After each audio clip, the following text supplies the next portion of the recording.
I've used all sorts of different knives, you know, over the years. This is an Emberleaf that I had gifted to me by two good friends. A lot of people say, oh, you know, they're an expensive knife, but I've had this now, it's probably done, I don't know, it's got to be getting on for 150 days, and with the old knives, you know, I'd be getting the Lansky out and taking an hour sharpening it, perhaps once a fortnight or so. So far, this knife has done nothing but go over a strop. You know, it really, really holds its edge. The quality's there, you know, you can hear.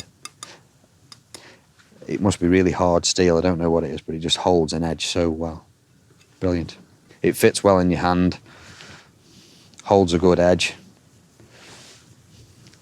Keep it really clean, you know, and there's no way blood's going to soak into anything.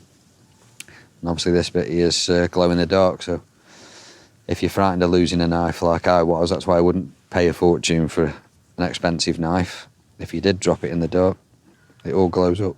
You see it in the daylight and see it in the dark as well. It's good grip, but like I say, it definitely isn't porous, you know, so you wipe it down with wipes.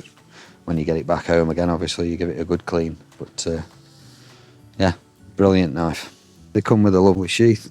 Confident that it's not going to fall out of that. They do sort of slot in perfectly. Yeah, very, very well made knife.